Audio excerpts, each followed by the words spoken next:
नमस्कार दोस्तों, मैं सोनम जैन और आप सभी देख रहे हैं सोनम जैन की कहानियाँ। और आज की कहानी है बेरहम भाई। यदि आप सभी को मेरे द्वारा लिखी गई ये कहानी पसंद आए तो चैनल को सब्सक्राइब कर लीजिएगा। पास में जो बेल आइकन का बटन है उसे प्रेस करना बिल्कुल ना भूलें, क्योंकि उसी से मिलेंगी आप सभी को मेरी आने वाली हर कहानी की नोटिफिकेशन। कहानी पसंद आने पर वीडियो को लाइक कर दीजिएगा, क्योंकि जब आप करते हो वीडियो को लाइक तो मुझे मिलती है कहानियाँ लिखने के लिए प्रेरणा। और कहानी को अपनों के साथ शेयर करना बिल्कुल ना भूलें। तो चलिए कहानी शुरू करते हैं। रोहित अपनी भाभी से कहता, भाभी भैया अभी तक नहीं आए। रोहित की भाभी निधि ने कहा, नहीं देवर जी, कोई जरूरी काम था। तब रोहित ने कहा, भाभी वही 5,000 रुपये चाहिए थे। आपको तो पता है मैंने नया बिजनेस चालू किया है, लेकिन उसमें भी काम नहीं हो रहा है। तभी रोहित की भाभी कहती है, अभी मेरे पास पैसे नहीं है, आपके भैया आ जाएंगे तो मैं उनसे कह दूंगी। ठीक है भाभी, कहते हुए रोहित वहाँ से जाने लगता है। तभी निधि की माँ कहती, जो कुछ दिनों के लिए घर पर आई हुई थी, वही रोहित को देखते हुए निधि से कहती, आखिर कब तक तुम इसका खर्च उठाओगी? अब तो इसकी शादी भी हो चुकी है, कोई यह छोटा सा बच्चा नहीं। तब निधि कहती, माँ चुप हो जाइए। तब निधि की माँ रोहित से कहती है, शर्म नहीं क्या, जब देखो अपने भाई से पैसे लेने के लिए आ जाता है। तब रोहित कुछ नहीं कहता और वहां से जाने लगता। तब निधि की माँ कहती, देखो तो बेशरम को, इससे काम करना भी क्या है? बड़ा भाई तो है, जिंदगी भर कमाने के लिए छोटे से इसे पार कर बड़ा किया, अब इसके आने वाले बच्चे को भी कर देगा।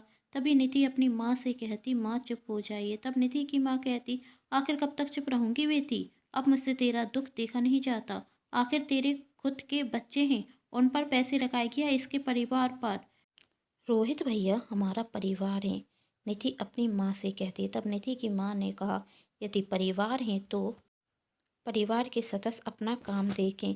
एक अच्छा छोटा भाई होने के नाते कभी कुछ काम भी कर लिया करें।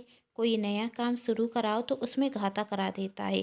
पहले नया काम शुरू कराओ, उसमें पैसे रखाओ और फिर इनके खर्च भी उठाओ।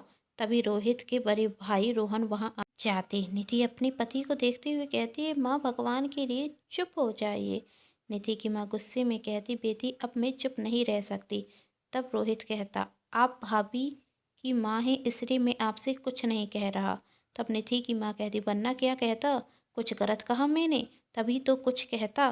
बोलो क्या गलत कहा मैंने? यह सुन निधि तो चुप हो जाती।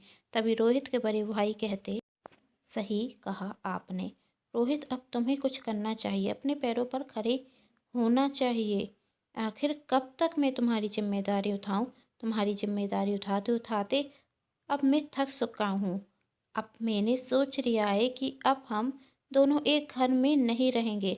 आज के बाद मैं तुम्हें 1 रुपए खर्च को नहीं दूंगा। पैसों को बर्बाद करना तुमने बहुत सीखा है, अब पैसे कमा कर भी दिखाओ। निधि की माँ यह सुन बहुत खुश होती और कहती, दामाद जी आज आपने बिल्कुल सही फैसला लिया। तब रोहित कहता, भैया आप क्या कह रहे हैं? आप तो कहते हैं कि मैं आपकी दुनिया हूँ, आप मेरे बिना नहीं रह सकते, और आज आप मुझसे घर छोड़कर जाने के लिए कह रहे हैं। जो भी कह रहा हूँ सही कह रहा हूँ, तेरे सपने पूरे करते करते मैंने अपने सपने पूरे नहीं किए। कब तक तेरे खर्च उठाऊँ? तुझे पता भी है महंगाई कितनी बढ़ चुकी है, अब मुझसे और बर्दाश्त नहीं होता। जहाँ यहाँ से। रोहित अपने भाई का फैसला सुनकर दुखी हो जाता और वहाँ से चला जाता। रोहित के जाने के बाद आसपास के सभी लोग रोहन को भरा बुरा कहने लगे कैसा बेरहम भाई है, अपने छोटे भाई को घर से निकाल दिया। अरे इसका भाई तो इसके लिए जान तक दे देता, लेकिन आजकल तो भाई पैसा ही सबसे बड़ी चीज है। ना कोई रिश्ता रह गया, ना कोई व्यवहार, कहते हैं ना, ना बाप बड़ा ना भैया, सबसे बड़ा रुपया। रोहित भी मन ही मन बहुत दुखी होता, लेकिन वह अपना दर्द किसी से नहीं कहता। उसे आज भी विश्वास नहीं होता कि उसके बड़े भाई ने उसे घर से बाहर निकाल दिया। रोहित मन में सोचता, भैया को क्या रखता है, मैं पैसे नहीं कमा सकता, आज से मैं पैसे कमाना शुरू कर दूंगा और ऐसा काम कर कर दिखाऊंगा कि वही भी कहेंगे कि मेरा छोटा भाई किसी से कम नहीं। नया व्यापार शुरू करने के लिए रोहित अपने दोस्त के पास जाता और उससे कुछ पैसे उधार मांगता। तो रोहित का दोस्त कहता है, यार बुरा मत मानना, आजकल वैसे ही पैसों की बहुत ज़रूरत है और मैं तुझे पैसे किस उम्मीद से दूँ। तूने तो आज तक बहुत से बिजनेस किए लेकिन किसी में भी कामयाब नहीं हुआ। यदि मैं तुम्हें पैसे दे भी दूँ तो क्या उम्मीद है तुम पैसे वापस कर पाओगे? इसलिए मुझे माफ़ कर दो, मैं तुझे पैसे नहीं दे सकता। तब रोहित कहता है, ठीक है, जब मेरे बड़े भाई ने मेरा साथ नहीं दिया तो मैं तुमसे क्या उम्मीद रखूं? कहकर रोहित वहां से चला जाता। रोहित अपने और दोस्तों के पास जाता लेकिन सब जगह से एक ही जवाब मिलता। फिर रोहित अपने दोस्त जगन के पास जाता। उसे उम्मीद थी कि जगन भी वही जवाब देगा जो अभी तक सभी दोस्तों ने दिए, क्योंकि जगन से उसकी कभी भी ज़्यादा अच्छी नहीं बनती थी और जगन का बड़ा भाई रोहन का अच्छा दोस्त है और इस नाते पैसे न मिलने की रोहित को पूरी उम्मीद थी। फिर भी वह ये सोचकर जाता, जब इतने दोस्तों ने मना किया तो एक और सही। रोहित जगन के पास जब जाता तो जगन रोहित से कहता, पैसे तो मैं तुझे दे दूंगा लेकिन मेरी एक शर्त है। रोहित ने कहा, कैसी शर्त? जगन कहता कि तुम मुझे 6 महीने बाद दूने पैसे वापस करोगे। रोहित जगन की बात मान लेता और जगन से उधार पैसे ले लेता और रोहित को समझ में नहीं आ रहा था कि अब वह कौन सा बिजनेस करे कि वह जगन को 6 महीने में दूने पैसे दे सके। तब रोहित सोचता, अभी ठंड बहुत है तो एक काम करता हूँ, कमर और सौर लाता हूँ। रोहित ठंडों का सामान खरीदता और उसे बेचना शुरू कर देता। रोहित के पास अपनी कोई दुकान नहीं थी, इसलिए वह चल फिर कर सामान बेचता था। धीरे धीरे रोहित एक ठेला खरीदता और एक जगह स्थिर होकर सामान बेचता। इसके बाद रोहित को बहुत ज़्यादा कमाई होने लगी और रोहित ने दिन रात एक किया, मेहनत की जिससे वह इस बार सफल हो सके। और ऐसा ही हुआ, रोहित इस बार असफल नहीं हुआ और उसे सफलता मिल गई। इस तरह समय निकलता जा रहा था। रोहित अपना व्यवसाय बहुत मेहनत से कर रहा था। तभी एक दिन रोहन का एक दोस्त उसके घर आता और उससे कहता कि रोहित खूब मेहनत से काम करता है और उसका व्यवसाय बहुत अच्छा चल रहा है। तुमने तो सोचा था कि तुम्हारा भाई कुछ नहीं कर पाएगा, पर वही तो हीरा है। बुरा मत मानना, पर तुझे अपने भाई को घर से बाहर नहीं निकालना था। कहते हुए रोहन का दोस्त वहां से चला जाता। तभी रोहन की पत्नी निधि रोहन के पास आकर कहती, आप सबसे झूठ बोल सकते हैं पर मुझसे नहीं। तब रोहन ने कहा, मैंने क्या झूठ बोला? तब निधि ने कहा, किया मैं नहीं जानती कि आप देवर जी के जाने से कितने दुखी हैं। आखिर आपने ऐसा क्यों किया? देवर जी को घर से बाहर क्यों निकाला? तब रोहन कहता, तो क्या करता मैं? यदि मैं रोहित को घर से बाहर नहीं निकालता तो वह कभी भी अपनी जिम्मेदारी नहीं उठा पाता। और देखो आज वह अपने पैरों पर खड़ा है और पूरी ईमानदारी से अपना काम कर रहा है, मेहनत कर रहा है। रोहित आज तक कोई भी काम नहीं करता था क्योंकि कभी मैंने उसे इस बात का एहसास नहीं दिलाया कि अपनी जिम्मेदारियां उठाना चाहिए, जिस कारण वह अपनी जिम्मेदारियों से दूर जाता जा रहा था। और इसका कारण सिर्फ मैं था, क्योंकि उसे पता था कि किसी भी मुश्किल घड़ी में उसका बड़ा भाई उसके साथ है और यह सही है। मैं आज भी रोहित की हर मुश्किल घड़ी में साथ हूँ, लेकिन रोहित को भी तो अपनी जिम्मेदारियां समझनी चाहिए, अपनी जिम्मेदारियों का एहसास होना चाहिए। उस दिन सिर्फ तुम्हारी माँ ने ही नहीं रोहित के बारे में गलत कहा था, बल्कि सब लोग अब यही कहने लगे थे कि रोहित अपने बड़े भाई की दौलत पर पड़ रहा है।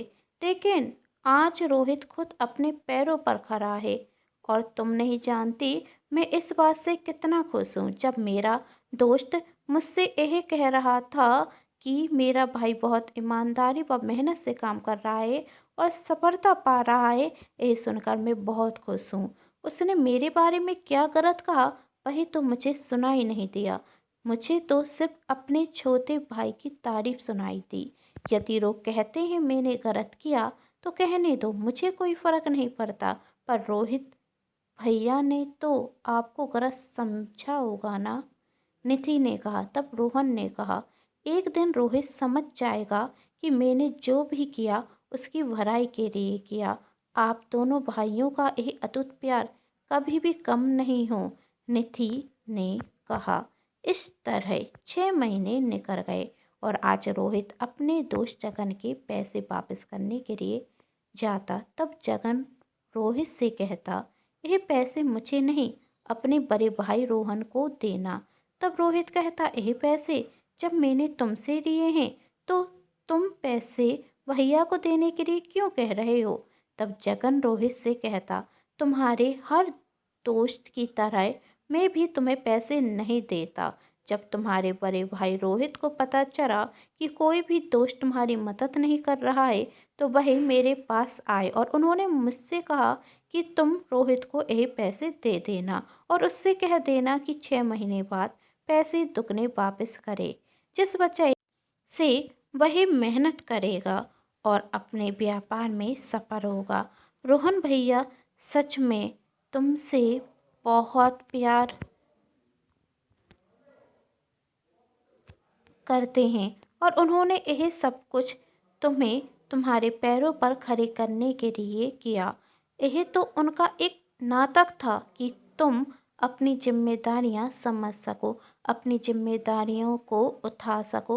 कोई तुमसे कुछ ना कह सके, तुमसे कोई कुछ ना कहे, इसलिए आज वही लोगों की बातें सुन रहे हैं और लोग उन्हें बेरहम भाई कह रहे हैं। पर रोहन भैया बेरहम नहीं है, तुम्हारे बड़े भाई तो देवता हैं। यही सुन रोहित भी रोने लगता और कहता, मैं अपने भैया से बहुत प्यार करता हूँ।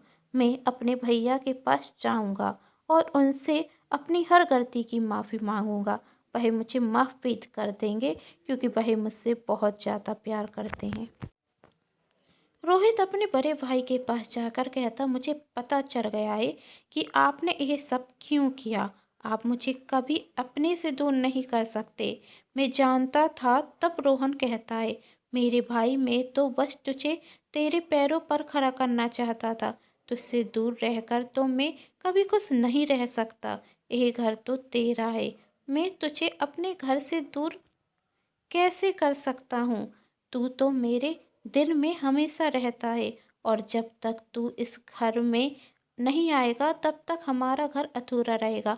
रोहित अब अपने घर में आकर रहने लगा था। जब सभी लोग रात में एक साथ बैठकर खाना खा रहे थे तो रोहन रोहित से कहता है, खाना तो मैं हर दिन खाता था लेकिन खाने में स्वाद आज आया। अपना परिवार एक साथ ना हो तो खाना खाने का मजा ही नहीं आता। रोहित कहता, भैया, मैंने भी भाभी के हाथ का खाना बहुत मिस किया और आपको भी। आप दोनों के बगैर मैं भी बहुत दुखी था। भैया, मैं आपके बिना नहीं रह सकता। आज के बाद कभी भी मुझसे दूर जाने के लिए मत कहना। तब रोहन कहता, पागल है क्या? तू तो मेरी दुनिया है और मैं तुझसे दूर कैसे रह सकूं? तू नहीं जानता तुझसे दूर करने में मुझे कितना दुख हुआ। हाँ भैया, आप दूर गए थे तो तकलीफ इन्हें भी हुई थी, निधि ने कहा। रोहित और रोहन एक ही घर में एक साथ खुशी खुशी प्यार से रहते। निधि भी भगवान से ही प्रार्थना करती कि अब रोहन और रोहित हमेशा हमेशा एक साथ रहें और उन्हें दूर कोई नहीं कर सकता क्योंकि उन दोनों में बहुत प्यार है। उम्मीद करती हूँ आप सभी को आज की ये कहानी पसंद आई होगी। कहानी पसंद आई है तो चैनल को जल्दी से सब्सक्राइब कर लीजिएगा, वीडियो को लाइक कर दीजिएगा और कहानी को शेयर करना बिल्कुल ना भूलें। Thanks for watching.